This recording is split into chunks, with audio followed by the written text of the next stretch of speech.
우리가 이제 지난 시간에 이어서 아브라함, 이삭, 야곱, 그 다음에 누가 나오죠? 요셉은 몇 장부터 나와요? 37장부터 나오게 됩니다. 37장을 보게 되면 이제 요셉의 이야기가 이제 이렇게 나오게 되는데, 자, 이제 37장 요셉의 이야기가 나오다가 38장으로 넘어가게 되면 또 유다의 이야기가 한참 나오고 있습니다. 유다의 이야기가 38장 전체에 이렇게 차 있는데, 요셉의 이야기로 들어가기 이전에 간단하게 유다의 이야기를 좀 살펴보도록 하겠습니다. 유다에게는 이제 아들이 있었는데, 그 아들이 자꾸 죽어요. 자꾸 죽어서 그 동생을 또 이제 죽게 하면 또 죽고 이제 가만히 유다가 보니까는 이 며느리가 그냥 남편 아들 주는 대로 다 죽으니까는 이제 안 되겠다 그래가지고 이제 친정으로 돌려보내는 이야기가 나오고 있습니다. 근데 이 유다의 며느리가 누구였죠? 다말이 이제 그냥 조용히 집에 가서 있고 있는 게 아니라 어떻게 해요? 시아버지를 때 유인을 해요. 유인을 해가지고 시아버지와 관계를 가지고 이제 아들을 낳는 그런 이야기가 여기 이렇게 지금 이제 나와 있습니다.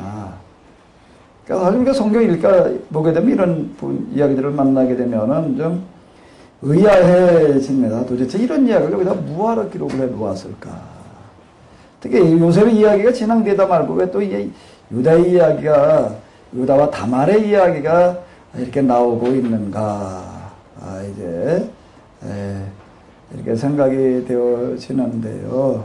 자, 이런 걸 도대체 어떻게 해석을 해야 될 것인가 라고 할 때, 항상 이게 본문을 우리가 해석을 해 나갈 때는 본문에 대한 뭐가 필요하다고요?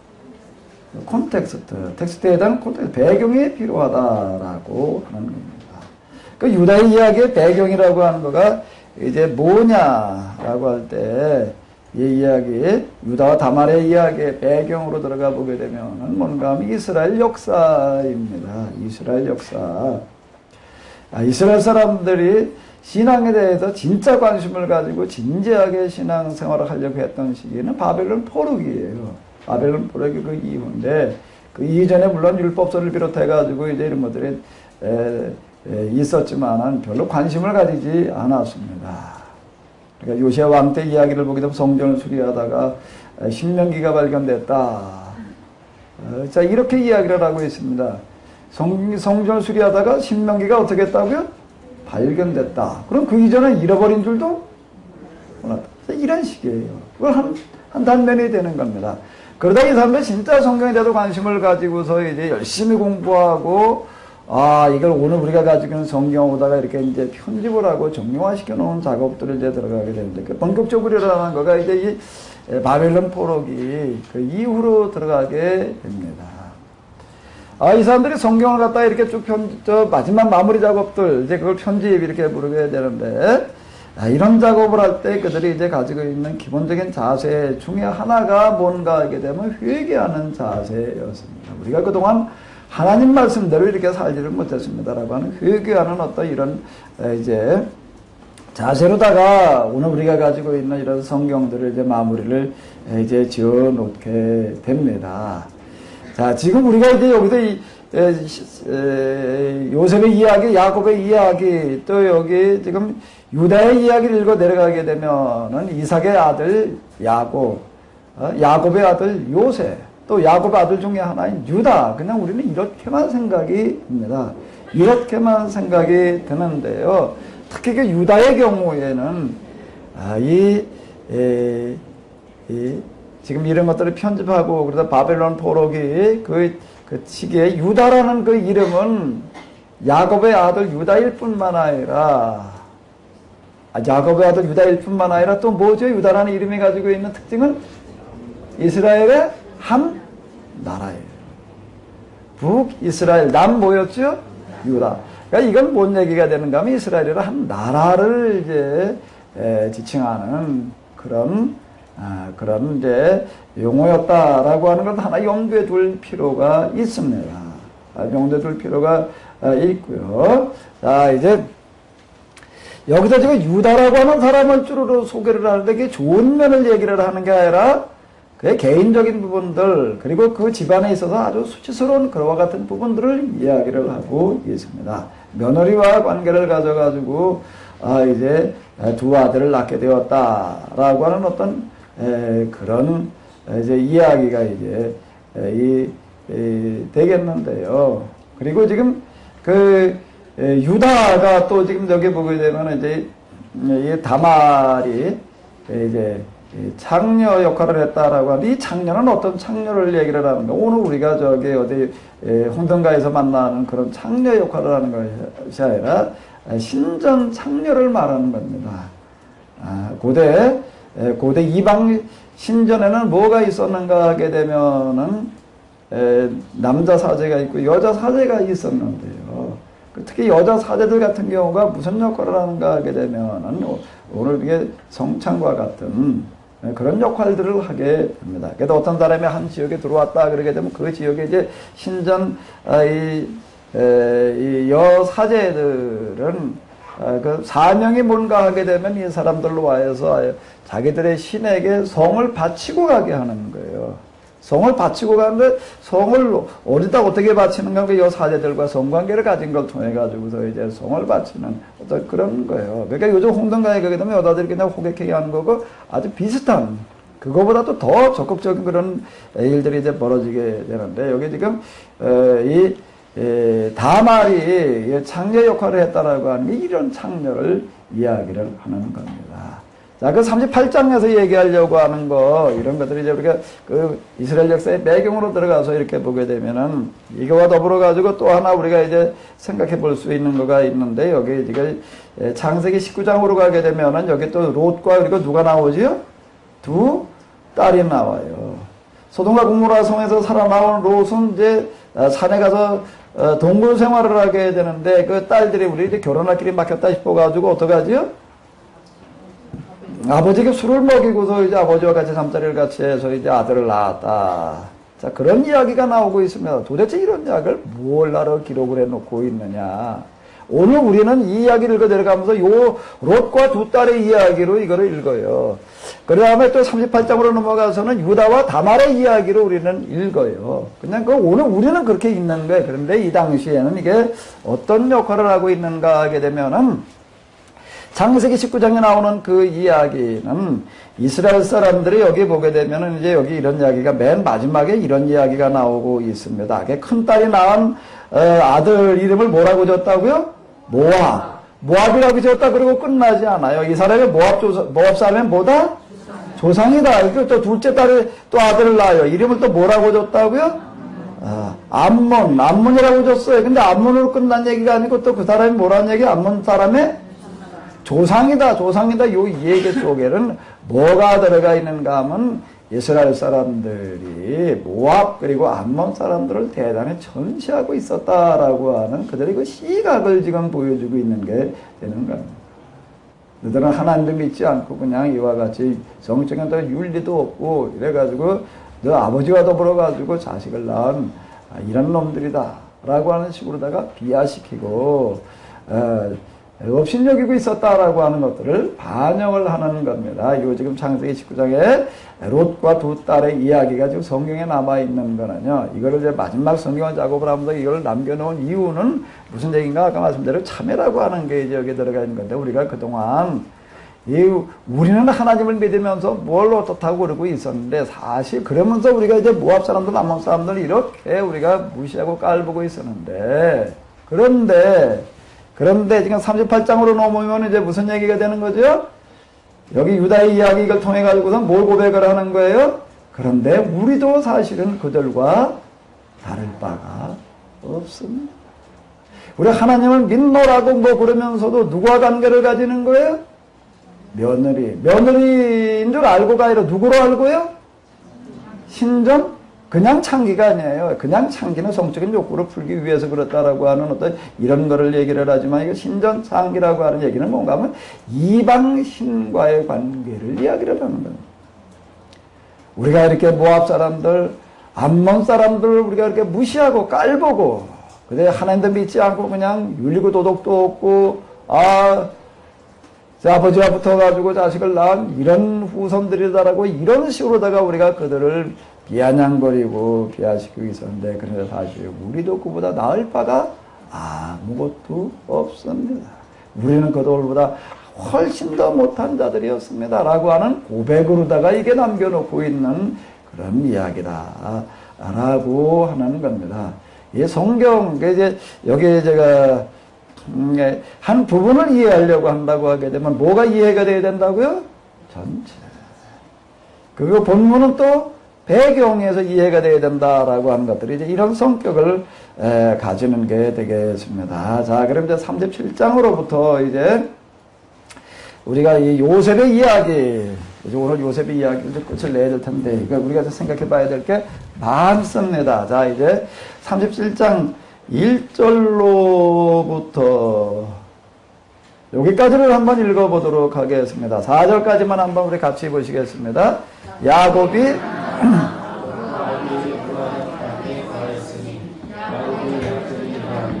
요셉이 17세 15년으로서 그 형제와 함께 여행을 칠 때에 그 아버지 빌하와 실바의 아들들로 더불어 함께하였더니 그가 그들의 관심을 아버지에게 구하더라. 요셉은 노년의 어린 아들이므로 이스라엘이 여러 아들보다 그를 깊이 사랑하여 위하여 서태못을 지었더니 그 형들이 아들과 형제들보다 그를 사랑함을 보고 그를 미워하여 그에게 언사가 불평하였더라. 이제 야곱의 이야기는 어떻게 시작되어지는가 하면 이렇게 시작이 되어지고 있습니다. 17살 때에 형들과 나가서 뭘 쳤다고요? 양을 쳤다. 형들과 가서 양을 치는데 그 형들의 과실을 어떻게 했다고요? 아버지한테 고자질을 했더라. 요셉은 또 야곱은 요셉을 특별히 사랑했어요. 왜 사랑했어요? 노년에 얻은 아들이므로. 그래서 채색옷을 지어 입혔다. 그랬더니 그 형들이 어떻게 했다? 그걸 아주 미워했다. 그럼 여기다 우리가 자 이제 이런 이야기들 간단한 이야기 속에 많은 것들을 담고 있는데 자 여기 이제 이렇게 보게 되면은 아브라함, 이삭, 야곱 그다음에 누구의 이야기로 이어지지요? 그럼 뭘 물어봐야지 돼요? 뭘 물어봐야 돼요? 왜 요셉일까? 왜 요셉으로 이어지는가 그 이야기가. 그리고 지금 요셉의 이야기라고 하는 것은 구약 성경 가운데에도 제일 길게 다루어지고 있습니다. 37장으로부터 50장까지 물론 여기 이제 중간에 유다 이야기가 들어가 있기는 한데요. 제일 길게 다루고 있고 또 그리고 제일 어떻게 다루고 있다고요? 마지막에 다루고 있습니다. 장세기에 있어서 결론과 같은 어떤 그런 역할을 여기서 지금 하고 있는데 그런 의미에서 요셉의 이야기는 이제 대단히 중요합니다. 대단히 중요한데 그 왜 요셉이었을까를 우리가 이렇게 물어봐야지 될 때인데 자 이스라엘이 여러 아들보다 그를 더 깊이 더 사랑했다. 그 이렇게 한번 물어보자고요. 왜 야곱은 요셉을 다른 아들보다 더 사랑했을까요? 왜 라헬이 낳은 아들이니까 또 하나는 뭐예요? 노년의 아들이니까.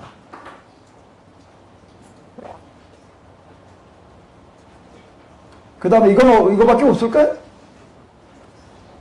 야곱이 요셉을 진짜 사랑한 이유.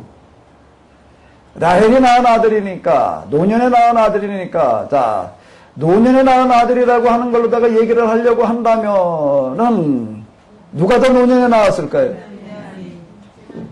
베냐민이 또 있는데. 그러니까 그 늙음하게 난 막둥이니까 사랑했다는 것도 아니에요. 요셉은 몇 번째죠? 11번째.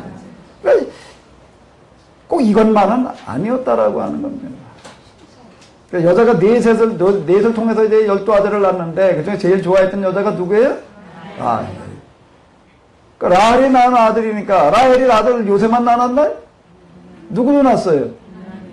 그럼 왜 베냐민은 왜 아니고 왜 요셉을 더 사랑했을까요? 그러니까 노년에 낳은 아들이라는 것도 사실은 진짜 이유는 아니에요. 라헬이 낳은 아들이라고 하는 것도 진짜 이유는 다른 이유가 또 있을 수 있다는 겁니다. 그럼 다른 이유는 뭐예요, 그러면요? 다른 이유는 뭐예요? 자, 성경은, 자, 여기 한번 읽어봐봐요. 은폐, 함출, 암시의 방식으로 이걸 말해주고 있습니다. 이걸 말해주고 있어요. 그럼 그 말해준 걸 여기서 한번 찾아봐요. 야곱은 왜 요셉을 더 사랑했을까요?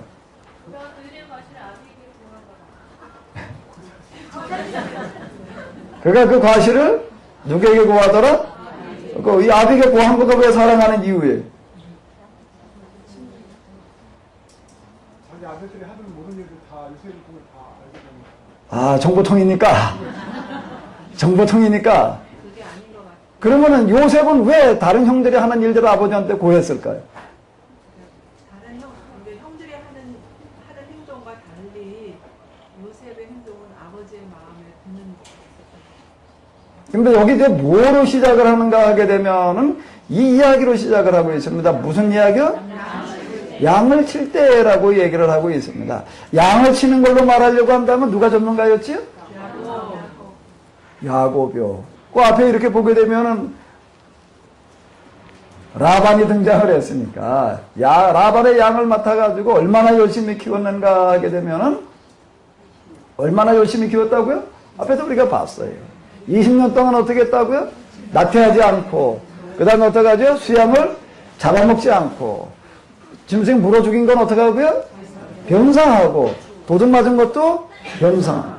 그렇게 양을 키우려고 낮은 낮잠 잡은 적이 없고 밤에는 무슨 잠 잡은 적이 없고 긴 밤 잡은 적이 없고 신발 벗고 잡은 적이 없다. 낮에는 더위에 시달리고 밤에는 추위에 떨었다. 자, 양이 저절로 된 게 양 치는 거에 대해가 전문가로 얘기를 한다면 야곱 따라갈 쌀이 없을 만큼 정말 이런 사람이에요. 자, 이제 그 양을 이제 누구한테 맡겨가지고 키우게 하는 거예요? 이제 나이 먹어가지고요? 자식들한테 맡겨도 키우게 하는 거예요. 그러면 자식들한테 뭘 기대할까요? 어느 정도 수준을 기대할까요? 예? 양을 아들들이 맡아가지고 키우는데 어느 정도 수준을 기대하겠어요? 자기가 옛날에 누구의 양을 맡아가지고 했던 거? 장인의 양을 맡아가지고 기르던 거 수준을 기대하겠죠. 아들들은 누구의 양을 맡아가지고 기르는 거예요? 아버지. 아버지의 양을 맡아 기르는 건 누구 거예요? 자기 거지 뭐 이제. 결국은 자기 거예요. 자, 그러면은 이제 뭔 얘기가 있는가 하면 이제 벌초로 갈 때 얘기가 있는데 처삼촌 뭐 하듯 한다? 어떻게 한다는 얘기예요.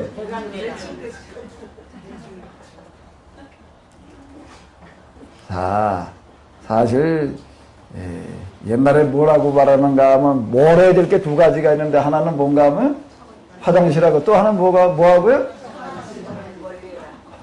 멀수록 좋다. 자, 이제 이렇게 이야기를 합니다. 그런데 야곱은 처갓집 양을 맡아가지고 어떻게 키웠는가 하게 되면 앞에서 우리가 본 것과 같이 키웠던 거예요. 자기가 맡은 게돼도 얼만큼 최선을 다해서 열심히 했는가라고 하는 걸 반영해 놓고 있습니다. 그럼 이제 자식들한테 이제 그 양을 맡겨 키울 때 자식들은 어느 정도 수준을 기대를 하겠어요? 자기가 했던 수준을 기대를 합니다. 했던 수준을 기대를 하는 거예요. 여러 아들들이 있는 거예요. 아들들 쭉 갖다 이렇게 양을 맡겨가지고 키워보니까는 그 중에 하나 제일 그래도 마음에 들게 하는 애가 있다는 거예요. 그 아이가 누구라는 얘기예요? 그 얘기가 어디 있어요? 그가 그들의 과실을 아비에게 그 과실이라는 게 뭘 말하는 거예요? 그러니까 구체적으로 얘기를 하면은 낙태하는 거예요. 낙태했다는 얘기가 뭐예요? 험하게 다뤘다는 얘기예요. 시어머니 역정에 뭐 찬다고 그러죠? 개 옆구리 찬다고 그래요. 심사가 뒤틀리면 양 말 안 듣고 그러면 어떻게 하는 거예요? 그냥? 그것도 차는 거 이걸 얘기하라는 거예요. 그 다음에 또 수양을 잡아먹지 않냐고. 그러니까 나가서 고기 생각나고 그러면 양 한 마리 잡아먹으려고 그러는 어떤 이런 것들. 짐승들한테 물려 죽는 거, 도둑 맞은 거, 이런 사실을 누구에게 고했다고요? 아비에게 고했다는 이야기가 뭘 말하는가 하게 되면 여기 요셉은 양을 기르는데 어느 수준으로 키웠다는 얘기죠? 17살에 불과했지만 형들과라고 얘기를 하고 있어요. 나이는 비록 어땠지만 어렸지만은 양을 기르는 데 있어서는 어떻게 길렀더라? 아비에게 고하였더라라는 얘기가 무슨 얘기예요? 아버지가 양을 기르듯이 길렀더라. 이게 뭔가 하면 은폐 함축 암시예요. 성경 읽어 내려가면서 우리가 뭘 찾아내고 뭘 읽어야 되는가 하면 사실 읽어야 돼요. 문자만 읽게 되면은요. 문자만 읽게 되면은 그건 문자지요. 문자지요. 표면만 보게 되면 안 되는 거죠. 그 이면을 봐야죠. 속을 들여다봐야지 되는 거죠. 비록 나이는 어린 17살에 불과했지만 나이가 훨씬 많은, 그보다 나이가 100 이상 많은 형들과 나가서 양을 치는데, 그래서 아비에게 고하더라. 아버지 야곱이 양 기르듯이 기르고 있었더라. 그 얘기가 되는 거예요. 그 형들이 왜 요셉을 그토록 미워했지요? 아버지한테 갖다 일러 바치니까, 물론 그것도 한 이유가 되겠지만은, 뭐가 되는 거죠? 시기와 질투죠. 시기와 질투. 여기도 고하였다라고 하는 게 꼭 뭐 나쁜 거다 고자리를 했다라고 막 이렇게 볼 수 있는 어떤 그런 게 아니라, 그래서 이걸 특별히 그를 사랑했다.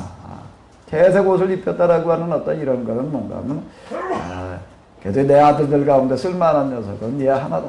얘다. 자, 이렇게 여겼다.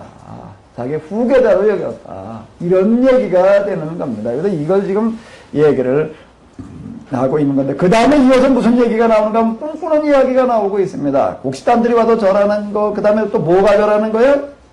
해와 달과 11별이 절하는 거예요. 그 꿈이라고 하는 거는 뭐예요? 우리가 뒤에 가서 보게 되면은, 이제 요셉이 형들이 와서 엎드려 절하는 걸 보고도, 총리가 되었을 때 형들이 와서 엎드려 절하는 걸 보고 뭘 생각했다? 꿈을 생각했다. 그래서 꿈이 어떻게 이루어졌다?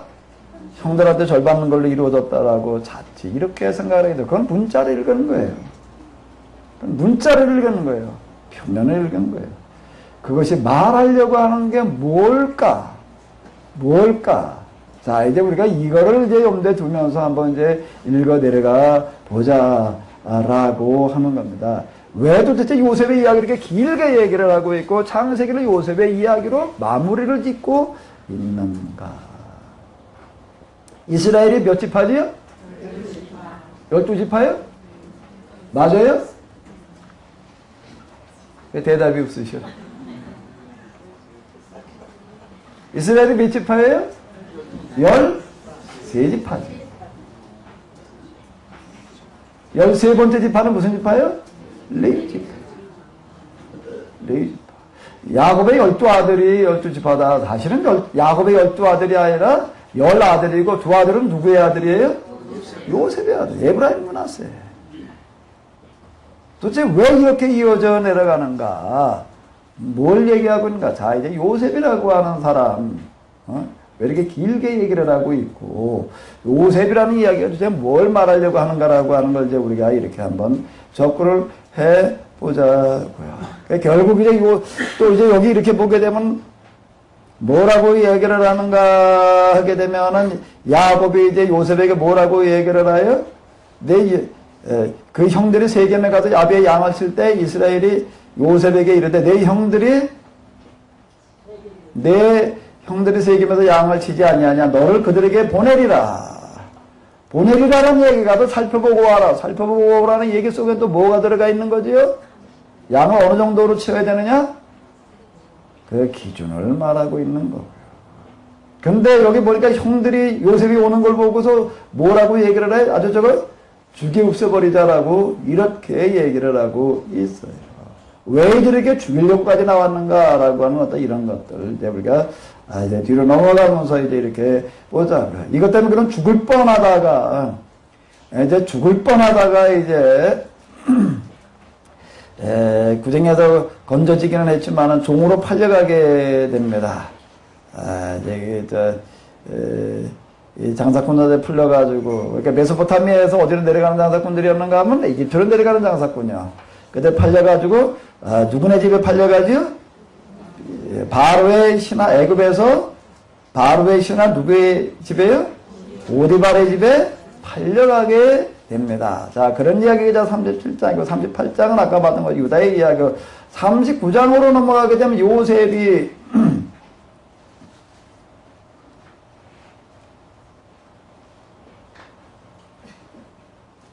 자, 여기를 한번 읽어보시도록 하겠습니다. 요셉이 이끌려 바로의 신하 시위대장 애굽 사람 보디발이 그를 그리로 데려간 이스라엘 사람의 손에서 그를 살리라.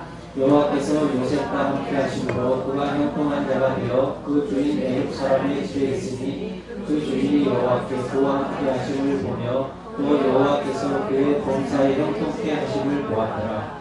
요셉이 그 주인에게 은혜를 입어 섬기기에 그가 요셉으로 가져온 총물을 받고 자기 소유를 다 그 손에 유임하니 그가 요셉에게 자기 집과 그 모든 소유물을 주관하게 한 때부터 여호와께서 요셉을 위하여 그 애굽 사람의 집에 복을 내리심으로 여호와의 복이 그의 집과 밭에 있는 모든 소유에 미치니라. 주인이 그 소유를 다 요셉의 손에 위임하고 자기 신유 외에는 간섭하지 아니하였더라. 요셉의 분모와 준수하러 아담하였더라.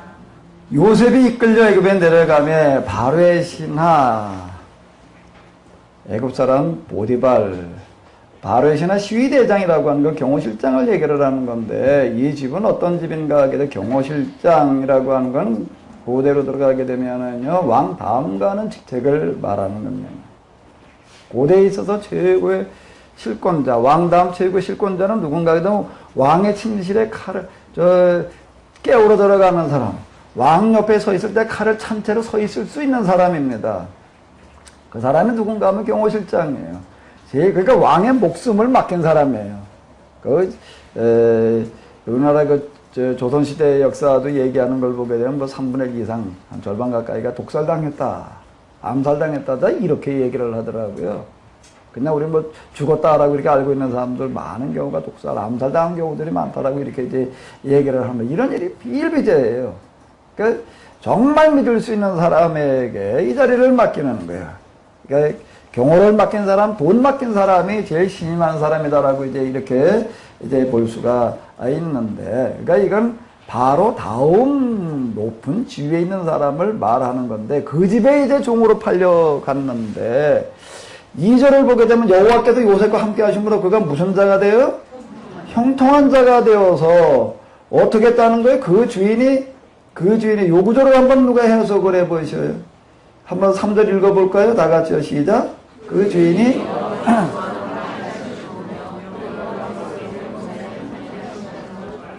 여호와께서 그와 함께 하심을 보며 이 주인이 여호와 믿는 사람인가요? 여호와라는 신을 아는 사람인가요? 그럼 이게 무슨 얘기예요? 여호와께서 그와 함께 하심을 보며가 뭐예요? 또 여호와께서 그의 범사에 형통케 하심을 보았더라가 뭘 말하는 거예요? 아까 제가 말씀드렸어요. 뭐 우리나라 기독교의 초대교회 역사. 초대교회 역사 초기에 대부분의 신자들은 뭐였다고요? 노예였어요. 노예. 그리고 무슨 시대에? 박해의 시대에. 기독교인이라는 게 알려지기만 하면 어떻게 하는 시대에? 붙들려가서 잡혀 죽는 시대. 그런데 그 노예로 말미암아 누가 전도가 되는가 하면 그 집 주인이 전도가 돼요. 주인이 어떻게 전도가 됐죠? 교회 나가자고 그래가지고 예수 믿고 천국 가라고 그래가지고요? 그런 말 한 적이 없어요. 근데 어떻게 전도가 되는 거예요? 뭘로요? 사는 거예요. 왜? 사는 걸 보니까 하는 걸 보니까 달라요. 자기보다 더 행복해. 노예 주제. 얼굴 표정이 다르고. 일하는 게 어때요? 일하는 게 정말 열심히 해요. 일 자체를 즐겨요. 억지로 하는 게 전혀 아니라는 겁니다. 도대체 어떻게 해서 이 사람은 이렇게 노예살이를 하면서 이렇게 살아갈 수가 있느냐. 관심을 가지고 보니까 뭐라는 얘기예요? 그가 누구라는 얘기예요? 예수님을 믿는 사람이라는 거예요. 이래가지고 이제 그 노예를 따라서, 야, 기독교인이 저런 거라면은, 이거 법으로 금하고, 그거 믿는 사람 갖다 죽인다고 그러지만은, 기독교인이 이런 거라면 어떻게 해야 되겠다? 나도 믿어야 되겠다. 진짜는 통하게 돼 있는 거예요. 그래가지고 이제 그 노예를 따라서 어딜 가는가 하면 교회를 가요. 이제 주일날 이제, 가봤더니 어디? 무덤으로 들어가. 꼼꼼한 무덤 속으로 들어가요. 거기 가봤더니 뭐 목회자가 있는 것도 아니고 뭐에다 자기들끼리 예배를 드리는데 그 예배를 인도하는 사람이 누구예요? 자기 집 노예예요. 그러니까 자기 노예 설교를 듣는 거고. 그 노예 주인이 옛날에 노예 시대 때 이게 주인과 노예 관계라고 하는 거는요. 그건 소유의 관계고 짐승과 같은 존재예요. 일하는 기계일 뿐이에요. 주인이 그것도 아주 고위직에 있는 그런 귀족층이 노예의 설교를 듣는다. 또 어떻게 하는가 하면 그 노예 앞에 무릎을 꿇고 성찬을 받아요. 자, 똑같은 얘기라고 하는 겁니다. 똑같은 얘기. 그 주인이 여호와께서 뭐와 함께 하심을 보며 그와 함께 하심을 보며라는 얘기 속에 뭐가 들어가 있다고요? 그의 범사의 형통케 하심을 보았다는 이야기 속에 뭐가 들어가 있다고요? 요셉이 어떻게 살았다는 얘기예요? 이곳에 가가지고서 어떻게 살았냐. 여기에 이렇게 비참하게 그런 노예 신자가 되었지만 그는 그곳에 가가지고서 하나님을 뭐 어떻게 믿으면서 어떻게 그 얘기는 전혀 없습니다. 성경의 기록 방식이 그렇게 서술적인 설명의 방식이 아니에요. 어떻게 기록한다고요? 첫 번째는 뭐라고요? 은폐. 두 번째는 뭐요? 세 번째는 뭐요? 자, 이거 꼭 외워요. 다 외워요. 첫 번째는 뭐라고요? 두 번째는 뭐? 세 번째는 이걸 통해 가지고 행간의 의미, 본문의 의도를 우리가 읽어내야지 돼요. 이거를 읽어내야지 돼요. 어떻게 하면 그게 보이느냐? 하나님의 심정이 이걸 가능하게 하더라. 이제 제가 이렇게 계속 이야기를 하는데, 여호와께서 그 함께 하심을 보며 여호와께서 그의 범사에 형통케 하심을 보았더라는 이야기 속에 이게 들어가 있다라고 하는 겁니다. 이 집에는 어쩌면 종이 수천 명이었을 수도 있어요. 온갖 종들이 다 있어요. 로마 시대 때 그 종들의 이야기를 보게 되면 하나씩 다 맡겨. 신발만 간수하는 종이 있고요.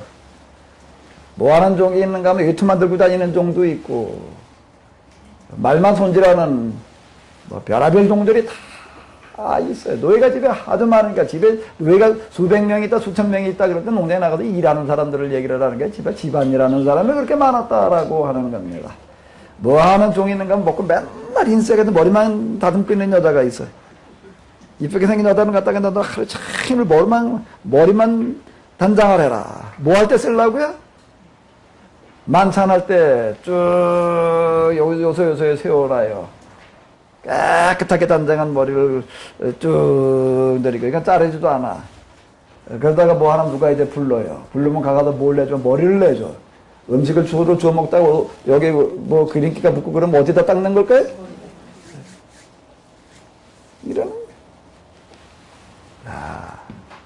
이 집에 종의 노예 요셉 말고도 수없이 많아요. 수없이 많았는데 여기에 보게 되면 이렇게 얘기를 하고 있습니다. 요셉이 그 주인에게 뭘 입어? 은혜를 입으라는 말이 뭘 얘기를 할 거예요? 은혜를 입으라는 게 뭘 얘기를 말하는 게? 바로에게 절대 뭘 받았다? 신임을 받았다. 그가 요셉으로 뭘 삼았다는 게 가정? 총무. 자기 소유의 모든 걸 다 어떻게 했다고요? 위임했다고 얘기를 하고 있고, 그 다음에 6절로 나오고 이야기가 계속 위임했다, 주관했다 계속 나오고 있습니다. 형통하고 있다. 주인이 그 소유를 다 요셉에게 위임하고 자기 식료 외에는 간섭지 아니하였다. 집안일, 소유, 모든 것들을 다 누구한테 맡겼다고요? 요셉에게 어떻게 맡겼다고요? 전권으로, 전결로 맡겼다는 겁니다. 나한테 결제 받으러 오지 마라. 네가 결제한 거 가지고 처리해라. 자, 이 이야기예요. 우리 야곱이 요셉의 라반의 집에 가서 무슨 일이 어떻게 벌어졌는지를 알아요.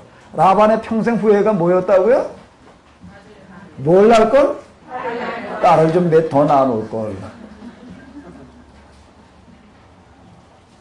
여기 또 같은 이야기가 시작되고 있는 겁니다. 이삭의 이야기, 아브라함의 이야기, 야곱의 이야기, 요셉의 이야기가 뭘 말하죠? 하나님을 믿는다는 게 뭘 하느냐는 거예요. 뭘 하는 거예요? 가는 곳에 이런 일이 일어나는 겁니다. 절대 신임을 받는 거예요. 인정을 받는 거예요. 전혀 아멘할 생각이 없으셔요. 왜 댕기는 게 뭐야? 하나님 예수 믿는 게 뭐야? 죽고 나면 천국 가는 거지. 우리는 주로 이쪽에다 초점을 맞춰놨습니다. 그건 신앙의 한 절반. 나머지 절반은 뭐예요? 우리가 도대체 뭐가 어떻게 돼야 되는?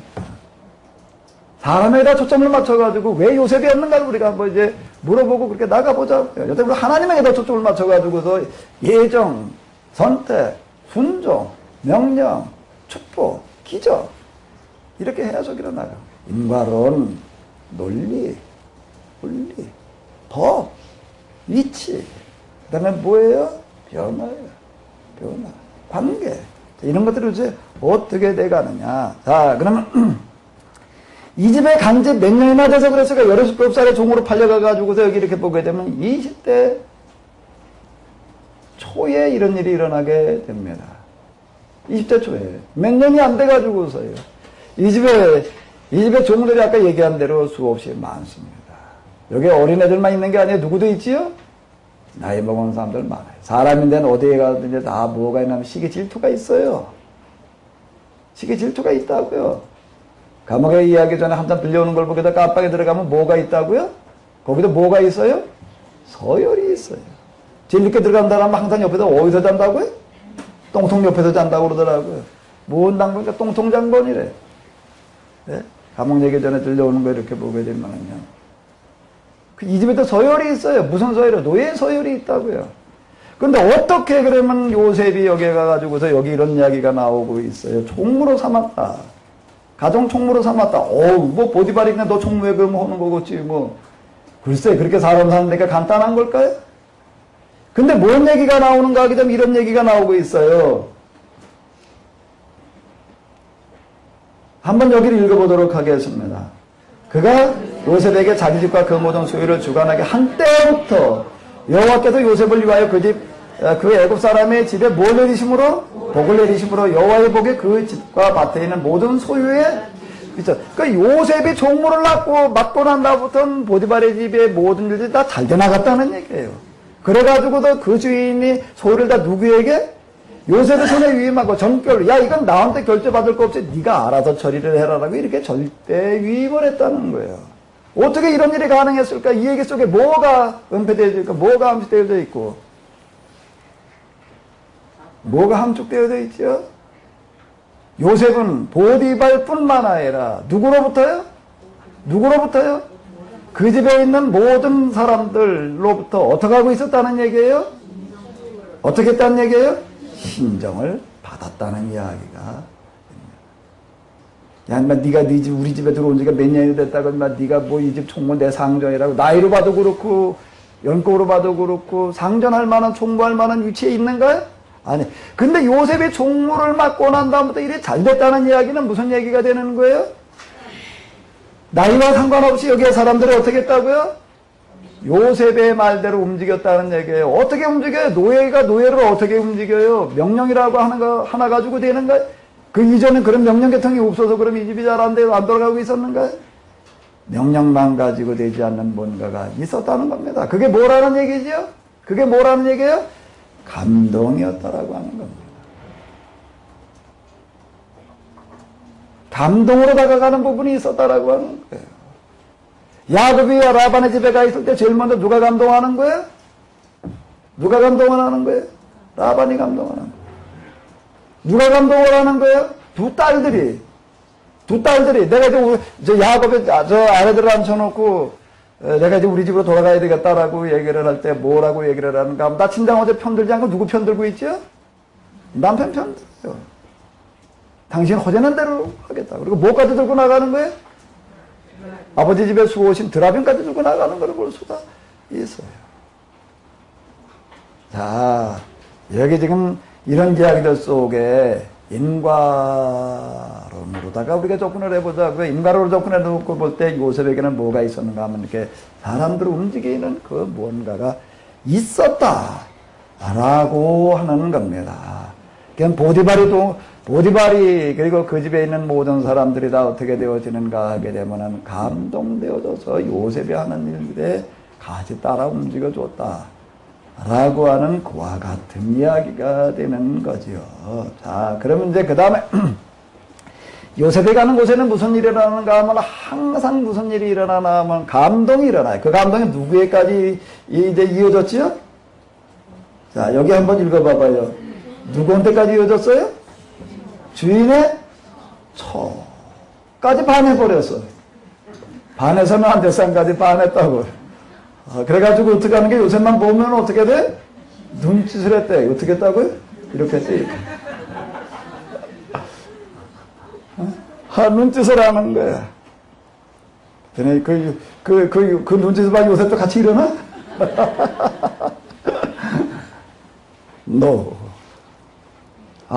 그랬더니 여자가 이제 몸이 달아가지고 어떻게 하는 거예요? 그 집에 마침 아무도 없을 때 요셉한테 이제 죽자 하고 매달리는 거예요. 그랬더니 요셉이 뛰쳐나오느라고 어떻게 했다고요? 옷을 손에 내버리고 도망 나가네. 이 여자가 이제 사랑이 변해서 뭐가 됐어요, 이제? 증오심이 됐어요, 이제. 증오심이 돼가지고서 그냥 옷을 놔두고 나간 걸 보고, 요렇게 얘기를 해요, 이제. 사람들을 불러들이는 거야. 불러가지고 뭐라고 소리 지르는 거야, 이제? 뭐라. 주인이 히브리 사람을 데려다가 우리를 희롱하게 하도다. 그가 나를 겁반코자 나를 강간하려고 들어왔길로 내가 소리 질렀더니 내 소리 지르는 거 듣고 그냥 도망 나가면서 뭘 놓고 나갔다? 옷자락을 놓고 나갔다. 이게 그 증거물이다. 그렇게 이제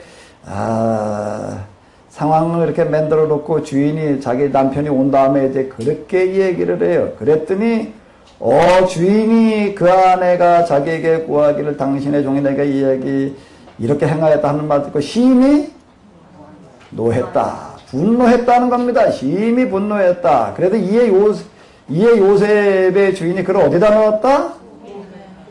감옥에다 갖다가 집어넣었다라고 하는 이야기가 나오고 있습니다. 그랬더니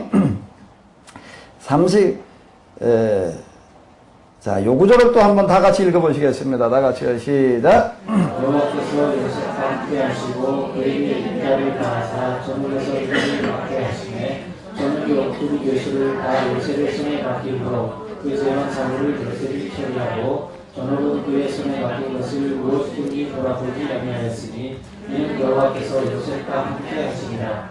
여호와께서 그의 범사에 손꼽게 하셨다. 자, 여기 보게 되면 이런 19절에 이런 이야기가 나오고 있습니다. 심히 노했다. 보디발은 뭘 분노했을까요? 왜 화가 났을까요? 왜 화가 났을까요? 믿고 집안의 모든 걸 맡겼던 요셉이 어떻게 해서 자기 아내를 겁탈하려고 해도 화가 났다. 얼핏 이렇게 생각할 수가 있습니다. 근데 이게 화가 나긴 났는데, 화가 나가지고도 어떻게 처리를 하고 있는가 하면 그 뒤에 처리를 보자고. 이에 요셉의 주인 보디발이 그걸 어디다 집어넣었다고요? 옥에 넣었는데 이 옥은 어떤 옥인가 하게 되면은 자기 집에 있는 옥입니다. 그 뒤에 나가게 되면은 이제 다음 장에 나가게 되면 나와요. 이제 떡 맡은 사람, 술 맡은 사람 이제 그 이야기가 나올 때 이렇게 보게 되면 감옥이 어떤 감옥인가 하면 보디발의 집에 있는 감옥입니다. 이게 이제 정치범들 갖다 가두는 감옥인데 이 얘기는 뭔 얘기인가 하게 되면 보디발이라는 사람의 권세가 어느 정도였는가라고 하는 정도를 얘기를 하는데 거의 왕권 수준의 권세를 가진 사람이었다라고 하는 걸 얘기를 할 수가 있습니다. 자기 집에 있는 어디다 갖다 집어넣었다고요? 감옥에 갖다 넣었어요. 그랬더니 여기 보니까 또 하나님께서 요셉에게 함께 하시고 은혜를 베풀게 하셔서 전옥이라고 하는 거, 전옥 이제 간수장, 교도소장을 얘기를 하는 건데 감옥 전체를 맡고 있는 전옥에게 은혜를 받게 해서 전옥이 어떻게 했다고요? 옥중지휘수를 다 누구 손에 맡겼다고요? 그 재판사부를 누가 처리했다고요? 그리고 또 전옥은 그의 손에 맡긴 거를 어떻게 했다고요? 돌아보지 아니하였으니 이는 여호와께서 요셉과 함께 하십니다. 여호와께서 그의 범사에 형통케 하셨다. 이 얘기는 뭘 말하는 걸까요? 무슨 얘기야? 그래서 감옥에 보냈는데 그냥 하나님께서 은혜를 부어주셔가지고 간수장한테 잘 보여가지고 뭐가 됐다고요? 감옥의 죄수가 아닌 감옥일을 처리하는 그런 사람이 됐다는 이야기지. 이렇게 말을 하기 전에 말이 돼야 안 돼요. 말이 돼야 안 돼요. 말이 돼야 안 돼요? 그러니까 문자로 해석을 한 거예요. 읽고 리딩 텔링을 한 거예요. 말이 돼야 안 돼요? 말이 안 돼요? 어디가 안 되죠? 하나님 은혜 베풀어줘서 그렇게 됐다는데 뭐가 안 돼?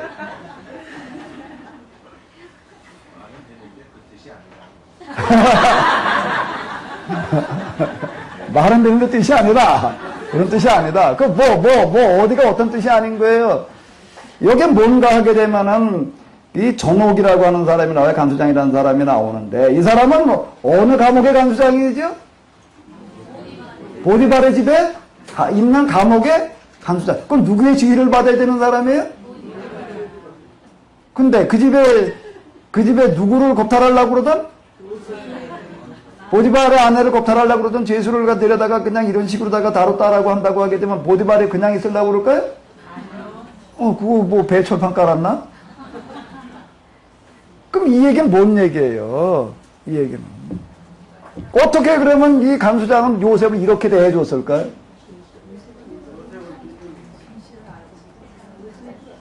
이 얘기 속에 뭐가, 그러니까 제가 얘기를 하는 게 성경의 기록 방식은 설명적인 서술이 아니라는 겁니다. 여기서 실제 일어난 일이 이러이러했다 이렇게 기록해 나가지 않아요. 꼭 함정을 파놔요. 노년의 아들, 얻은 아들이므로 요셉을 사랑했다. 그래가지고 껍데기만 들여다보는 사람은 그것만 보고 넘어가게끔 이렇게 놔요. 여기도 보게 되면 하나님께서 은혜를 베풀어 주셔가지고서 그냥 요셉이 여기 가지고 감옥에 갇혔지만은 전호감 때 절대 신뢰를 받아가지고 이렇게 형통하게 됐다. 자, 요렇게 보고 넘어가요. 요렇게 보고 넘어가게끔 잘못하면 그렇게 되는 겁니다. 예수님께서 이제 하시는 말씀 가운데 이 성경의 문자로만 해석해 나가는 사람들을 향해서 이렇게 얘기를 하시는 게 보아도 보지 못하게 하여라. 들어도 듣지 못하게 하여라. 자, 이렇게 되는 거예요. 진짜 말하려고 하는 의도를 봐야죠. 본문에서 말하려고 하는 이런 의도, 깊은 의미를 문자가 말하려고 하는 내면, 정신을 들여다봐야죠. 이 이야기는 무슨 얘기인가 하면 보디발이 화를 낸 건 뭐에 대해서 화를 낸 거예요? 이제 조금 배기 시작해요? 진짜 화낸 건 요셉 때문에 화를 낸 게, 그럼 뭔 얘기인가 하면 여기 다 알아요. 누구도 아는가 하면 보디발이 누구도 하나 하게 되면은 전옥도 알아요. 누구도 아는가 하면 보디발의 집에 있는 사람들 다 알아요. 누가 잘못인지를. 진실이 뭔지를 아는 거예요. 진실이 뭔지를 아는 거예요. 그죠? 그렇지 않고는 이런 일이 있을 수 없는 얘기예요. 이게 말이 되나? 예? 말이 되나? 왜 자기 집에 있는 감옥에다 갖다 가두고, 그리고 그 집에 감옥에 갔지만 사실은 죄수가 아니라, 뭐 맡아보는 사람이 되는 거지요? 감옥일 맡아보는 사람이 됐다는, 잔재 자리만 옮겨놓고 있다는 얘기입니다. 이 얘기 속에는 뭐가 들어가 있냐면, 보디발은 다 알고 있었다는 겁니다. 사실은. 그거 모르겠어요? 이 사람이 병신이겠어요? 그 나라에 뭐 하는 사람인데요? 경호실장인데 받고 얘기를 하게 되면 대단히 똑똑하고는 우수한 사람인 거예요. 사람 보는 데 있어서 이골난 사람들인 걸 얘기를 하는 거예요. 그런데 이 상황이 어떻게 돼가는지 모르겠어요? 그런데 왜 그냥 노해가지고서 갖다 보디발을 감옥에 넣는가 하게 되면 이 얘기 속에는 뭐가 들어가 있을까요? 그 뒤에 가가지고서 이렇게 이제 쭈루루루 이렇게 보게 되면 뒤를 조금 넘어가서 이제 그 다음을 한번 이렇게 보자고요. 성경 우리가 좀 곰곰이 생각하면서 이제 읽어 내려가 봐야 됩니다. 저기, 술과는 떡과는 꿈 해몽해주는 얘기는 그냥 넘어가도록 하고요. 이제 그 다음에 바로가 이제 꿈꾸는 얘기가 나와요. 바로가 꿈꾸는 이야기가 나와가지고 이제 꿈을 누가 해석하는 사람이 없는데 누가 알려줘가지고서요? 술관원에 여기 내가 감옥에 있을 때 이러이러한 사람이 있었습니다. 이 사람 불러다가 한번 해석을 해보시죠. 이 사람은 정말 꿈을 해석하는 사람입니다. 그러니까 물어봐, 데려다 이제 꿈을 이제, 쭈루루 얘기를 해줬더니, 바로가 뭐라고 얘기를 하는가 하면 여기 이 구절이 나오고 있습니다. 바로와 그 모든 신하가 이르는 좋게 여기니라. 그리고 뭐라고 얘기를 하죠? 자,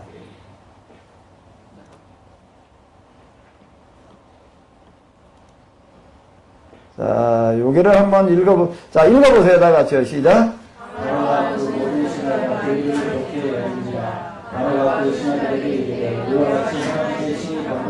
우리가 어찌 얻을 수 있으리라 하고 요셉에게 이르되 하나님이 모든 것을 내게 보이셨으니 너와 같이 경찰하고 지혜 있는 자가 없도다.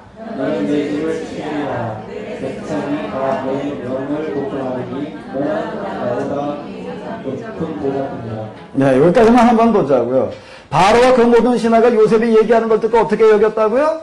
좋게 여겼다. 그래가지고 이제 바로가 어떻게 하는 거예요? 요셉에게 뭘 맡기는 거예요?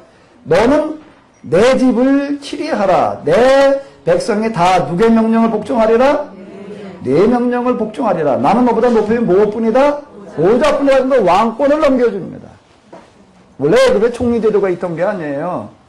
요셉 때문에 만들어진 자리인데 그 총리는 어떤 총리가 왕권을 대행하는, 자, 이와 같은 전권 대행자의 역할을 지금 하고 있다라고 하는 겁니다. 네 말이 아는 곳은 수적을 놀릴 자가 없으리라라고 이렇게 얘기를 해요. 자, 이 바로는 요셉에게 어떻게 이걸 이렇게 맡길 수가 있었을까요?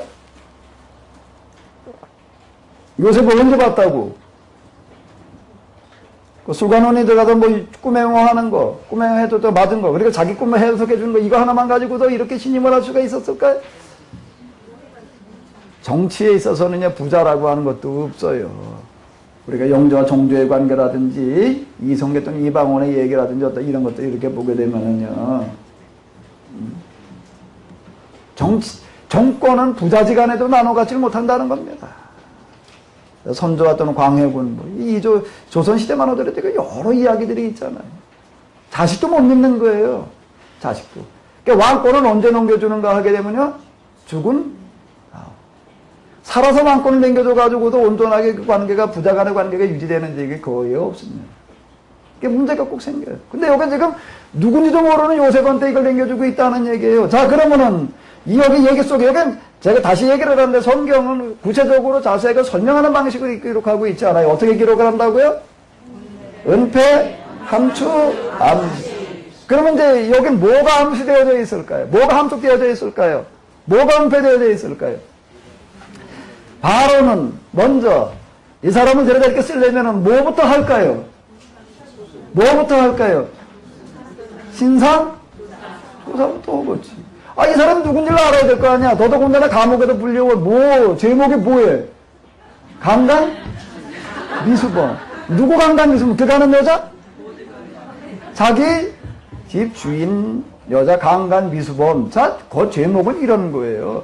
아, 이 사람한테 어떻게 나라를 맡겨요? 말이 돼요, 안 돼요? 말이 돼요? 그러니까 제가 논리로 해석을 하자는 겁니다. 논리로. 이게 됐다고 그냥 뭐 꿈 안에 해석했다고, 아이고 꿈 안에 해석했다고 이거 갖다 맡기나요?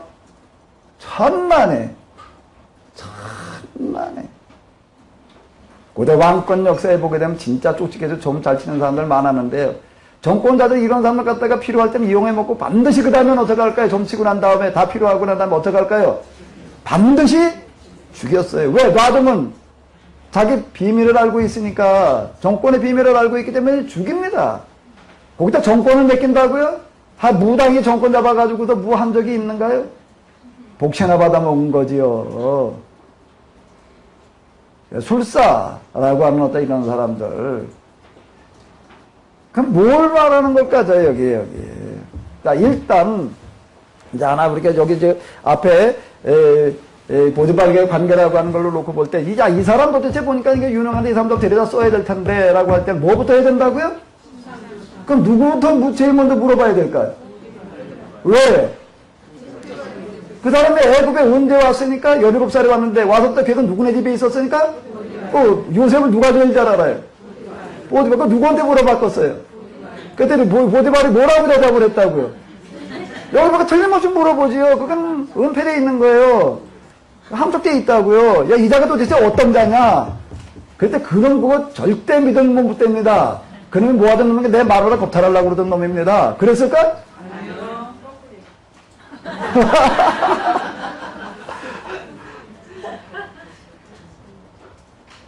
그렇게 되면 당장 뭐가지 날아가는 거죠. 당장 뭐라고 얘기를 했을 것 같아요. 보세요. 이게 다 우리가 충분히 무슨 일이 벌어졌을지, 대화가, 모디발에 가서 뭐라고 얘기를 해줬을지, 결론을 놓고 본다면은, 바로가 왕권을 맡길 만큼 신뢰감을 주는 얘기를 했어요. 뭐라고 얘기를 했을 것 같아요? 이 자는 무조건 믿을만 합니다. 무조건 믿을만 합니다. 뭘 맡길만 합니다? 뭘 맡길만 합니다? 마누라를 맡길만 합니다. 이 자한테는 마누라를 맡겨도 절대 안전한 자입니다. 이렇게 얘기를 했다는 겁니다. 제가 너무 오버 해석인가요? 내가 소설 쓰는 건가요? 어떤 분이 그러더라고요. 그렇게 나보고 소설 쓴대. 소설을 쓰는 게 아니라 대설을 쓰는 거지. 소설을 쓰는 게 아니라 성경을 해석을 하는 거죠. 해석은 누구의 몫인가 하면 설교자의 몫이에요. 설교자의 몫이에요. 한마디 공범에 생각을 해봐봐요. 이게 자체 제가 앞에서 계속 얘기를 하는 거예요. 이걸 그렇게 이런 식으로 다 그래요. 조건에 들어가지 않으면 뭐가 되고 마는가 하면 선택 예정 이런 식으로다가 주로 문자로만 해석해 나가게 되면 뭐가 된다고요? 어디 가서 동화가 돼요. 동화. 애들이나 비담아들을 얘기가 되지 나이 먹은 사람 이걸 들어보서 말이 되나? 예? 왕꼴 그렇게 가지고 맡긴다고요? 참나 꿈꾼 거 가지고 그저 꿈 해석한 거 가지고 하나님께서 함께 하시니까 무슨 유리구두의 신데렐라 얘기 뭐냐고 그럼 동화처럼 돼버리고 마는 거예요. 근데 이게 성경은 결코 동화가 아니라 제가 뭐라고 얘기하는가 하면 동화로 해석을 해야 될 게 아니라 아니면 또 그게 너무 황당하다 보니까 또 한쪽에서 뭐라고 얘기를 하면 신화래. 이건 동화도 아니고 신화도 아니고 성경은 뭔가 하나님의 뭐예요? 말씀으로 해석을 해야죠. 자, 그러면 뭔 얘기인가 하면 보디발은 전적으로 요셉을 도전해 줬다는 겁니다. 그 자는 사실 이러이러한 자입니다. 17살에 우리 집에 종으로 팔려왔는데 이 아이만한 아이가 없었습니다. 보디발의 집 바로의 정권 애굽에서 왕 나라 다음 제일 큰 그런 세력을 가지고 있다고요. 이걸 누구한테 맡겨도 이게 제대로 돌아간 적이 없는데 누구한테 맡겼더니 이 젊은이한테 맡겼는데 놀라울 정도로 정말로 집안을 화목하게 사람들을 정말 잘 끌고 나갔습니다. 이러이러했습니다. 20대 초반 청년의 나이에 이걸 맡겨놨는데 청년의 나이에 맡겨놨는데 왕이 뭔 소리인지 벌써 다 알죠. 얼마나 이걸 잘 이런 정말 신실해서 마누라를 갖다 맡겨도 될 만한 재산을 맡기는 건 말할 것도 없고 내가 사실 우리 집안의 모든 돈 이 젊은이한테 그냥 맡겼습니다. 내가 결제하지 않았습니다. 네가 그냥 결제해서 처리해라. 절대로 여기 사과 상자에다 담아 놔둔 적이 없습니다. 조금을 흘린 적이 없습니다. 그리고 또 이야기 속에는 뭐가 들어가 있는가 하게 되면 앞으로 우리가 넘어가서 이렇게 보자고요. 감옥에 보내는 이야기 속에 이렇게 보게 되면은 이야기 속에 또 뭐가 분노했단 말이야. 그리고 그냥 감옥으로 보냈더니 그냥 또 전옥이 또 그냥 그 집안성으로 다 맡겼다라고 하는 이런 이야기 속에 또 뭐가 들어가 있는가 하게 되면은 사실 감옥에 가가지고도 감옥의 전권을 맡아가지고 처리하게 하는 것도 그건 사실은 전옥이 처리를 했다 그렇게 전옥이 하라고 그랬다 그러지만 사실은 누가 그렇게 했다는 얘기가 되는 거죠? 보디발이 한 이야기가 되는 거예요. 그럼 이걸 왜 이런 식으로 했다는 이야기가 되는 걸까요? 이 해법이 어디서 나왔다는 얘기가 되는 거죠? 꿈 해석이라고 하는 거가 단순한 꿈 해석이 아닌 정책을 얘기를 하는 겁니다. 요셉의 머리에서 나온 거라고 하는 겁니다. 이런 복잡한 일이 벌어졌을 때에 이 문제를 이제 어떻게 마무리돼야 될 것인가라고 얘기를 할 때 요셉이 어떻게 했다는 얘기예요? 요셉이 어떻게 처리해 주기를 부탁했다고요? 나를 뭘로 몰라는 얘기예요? 강간 미수범으로 몰아서 어디로 보내십시오? 감옥으로 보내십시오. 요셉이 사실 이걸 자초하고 나섰다는 겁니다. 왜 그렇게 했을까요? 왜 그렇게 했을까요? 그의 이런 얘기가 어디 있느냐? 이거 소설이 아니라요. 은폐 함축 암시의 의미를 찾아낸 거예요. 왕이 요셉에게 왕권을 맡기는 것 속에 들어있는 거예요. 뭐가 도대체 어떤 일이 벌어졌길래 왕권을 맡게? 우리 집안에 이런 일이 벌어졌을 때에 요셉이 얼마든지 발뺌할 수 있는 거예요. 내가 그런 게 아닙니다 말이에요. 증거물 얼마든지 될 수 있는 거고, 그렇게 되면 어떻게 되는 거죠? 그렇게 되면 어떻게 되는 거예요? 진범이 누가 되는 거예요? 요셉의 마루하게 되는 거고, 그렇게 되면 어떻게 되는 거예요? 또요? 보디발의 얼굴에 뭐가 되는 거예요? 똥칠이 되는 거죠. 그럼 요셉은 여기서 뭐라고 얘기해요? 그 보디발의 아내에게 한 얘기가 있어요.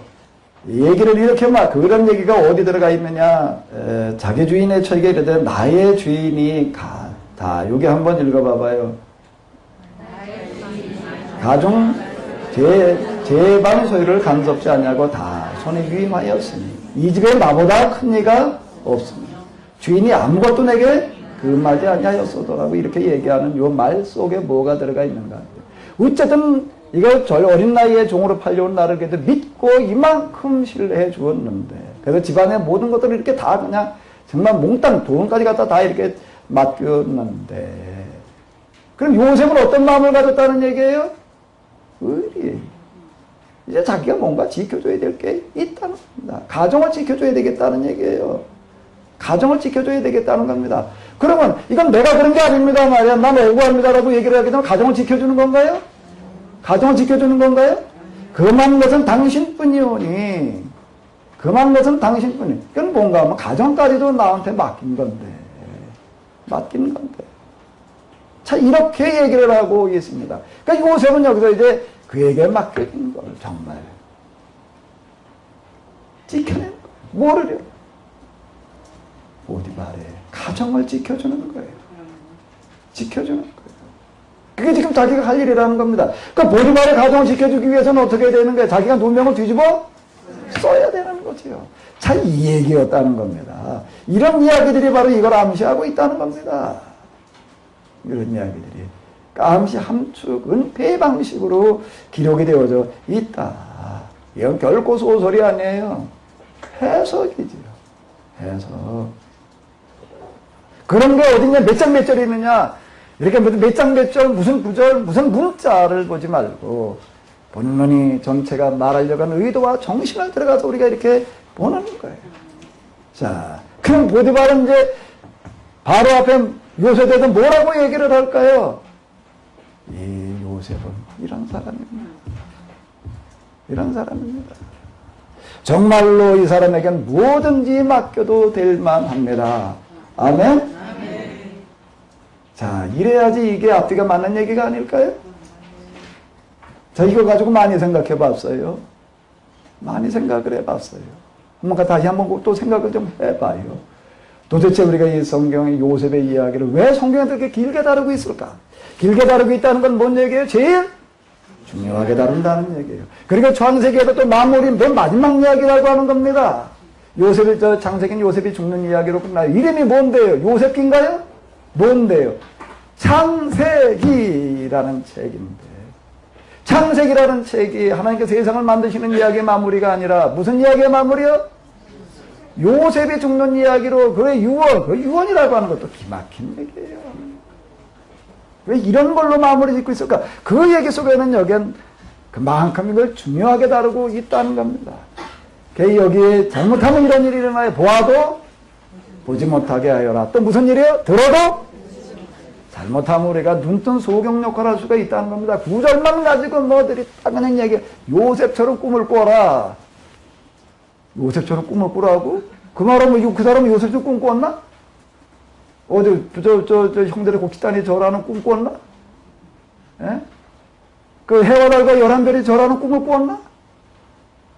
그 꿈을 꾸라고 그래가지고 꾸고 싶다고 꿔지나? 예? 어디 그 꿈도 한번 꿔보지 어디? 예? 그 말만 그래. 요셉처럼 꿈 꿔라. 무슨 꿈을 꿔라는 얘기예요? 무슨 꿈을? 그런 꿈을 꿔하지 말고 한다는 얘기가 뭐 형들한테 뭘 절 받은 거 가지고 꿈이 이루어졌단 말이야.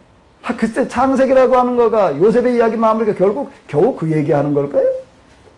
그 얘기가 아니라 정말 창세기를 마무리 짓는 이야기를 여기 담고 있는 거예요. 요셉의 이야기 속에.